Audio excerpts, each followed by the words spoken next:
En til máls tekur Bjarni Benediktsson, formaður Sjálfstæðisflokksins.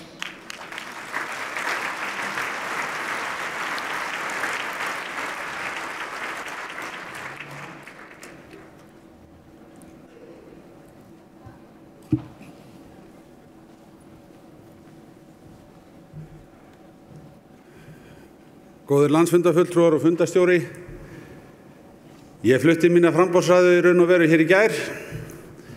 Ég að flytja hana alla daga í mínum störfum og sækist að sjálfsögðu eftir því að fá frá okkur góðan stuðning til þess að halda okkar mikilvægu verkefnum áfram.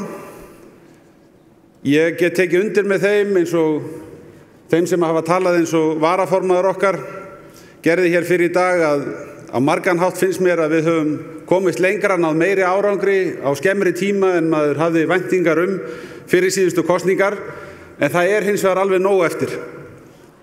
Það mikið verk eftir óunnið og starfi okkar verður aldrei lokið.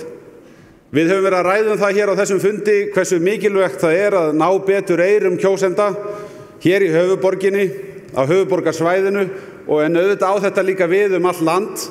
Við þurfum að beita til þess öllum tiltækum ráðum, nýjum samskiptaleiðum eins og samfélagsmiðlum, en við þurfum líka að virkja allt það góða fólk sem hér samankomið og aðra félaga okkar út allt land til þess að færa boðskapinn áfram.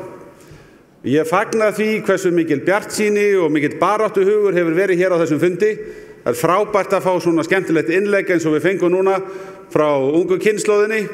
Þið sjáu hvað mikil dýnamík, hvað mikill kraftur, hvað flokkurinn okkar lifandi og þessa öflugu sveit vil ég svo gjarnan fá að leiða áfram inn í bjartari framtíð, betri tíma fyrir land og þjóð og nú tökum við höndum saman, lyftum flokknum okkar aftur upp, fylgjum þessum góðu stefnumálum eftir og þá verða ekki bara bjartari tímar framundan fyrir flokkin okkar, heldur það sem öllu skiptir alla landsmenn. Takk ykkur fyrir.